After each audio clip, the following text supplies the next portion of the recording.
In this lecture, what we are going to do, we have to find the final homogeneous transformation matrix when one frame is going to be translated and then rotated at another position.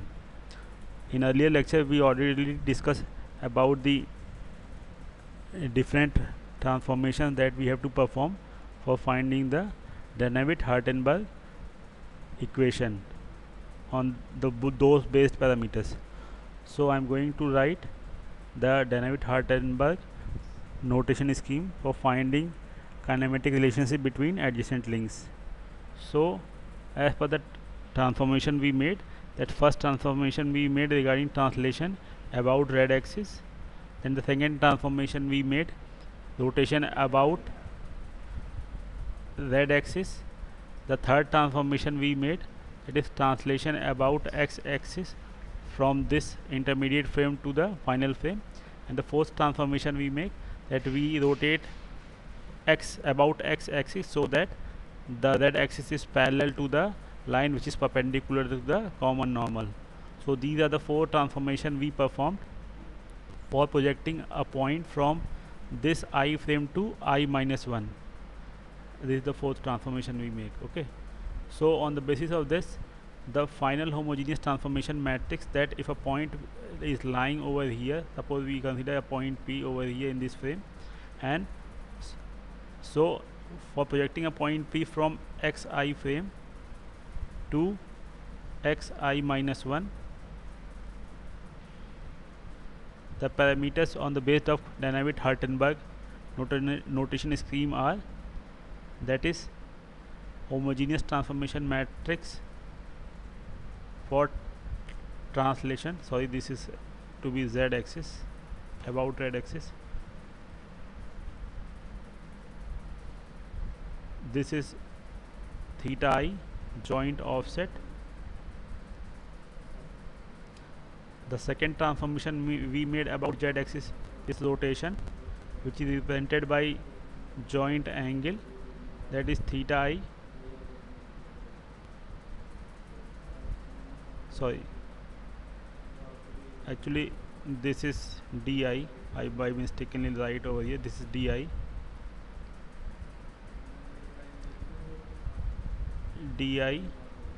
this is di, this is theta I. The next transformation we made about x axis in the form of translation about this intermediate frame to this xi intermediate frame, and the parameter is ai.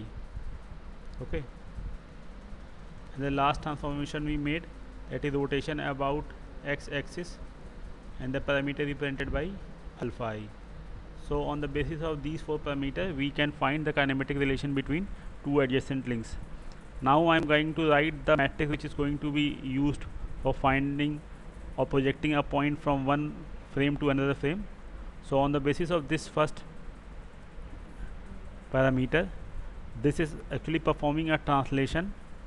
So with respect to that, we have to write these matrices as a homogeneous transformation matrix. So this should be a 4 by 4 matrix. So this is a translation about red axis 1 0 0 0 0 1 0 0 0 0 1, and it's di. Why I am writing over here, this is the position of translation in z axis, and the last is perspective matrix going to be 0, and the scaling factor should be used as a 1. After this, what we are going to do, we have to write the second transformation we perform, that is rotation about z axis by theta value. So when the rotation about z axis to be performed, the equation we have to be used c theta minus s theta 0 and 0, s theta c theta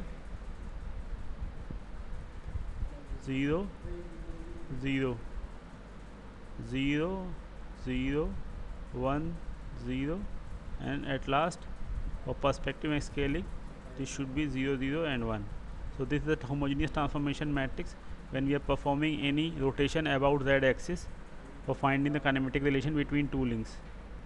The third homogeneous transformation what we have performed is translation from intermediate frame to final frame, and this is performed around x axis. So with respect to that, 1 0 0, in the last column the first point represents the position of a point at x, or the coordinate value at x point. So with respect to this, we perform a translation about x axis. So ai should be written over here 0 1 0 0 0 0 1 0, and the final perspective and scaling matrix should be 0 0 0 and 1. The last transformation we perform of achieving the final position, that is by doing a rotation about the x axis, so that the z axis should be parallel to this perpendicular line, which is normal to common normal. So with respect to this, when we are going to write the homogeneous transformation matrix for rotation about x axis, 1 0 0 0 0 c theta minus s theta 0 0 0 1 0 0 0 0 1. So these are the four transformations that we have to perform of finding the kinematic relation between two adjacent joints.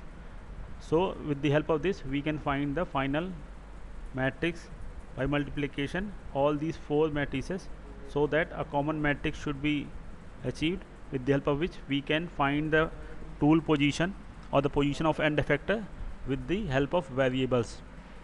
So this was already done. So in such a manner, the final homogeneous transformation matrix or the kinematic relationship between two adjacent links can be found with the help of notation scheme of Dynavit-Hartenberg. So this is the final homogeneous transformation matrix, and with the help of this, the variables which are available within a equation or within a problem statement or within a robotic arm, the final position of tool can be found out with the help of these parameters.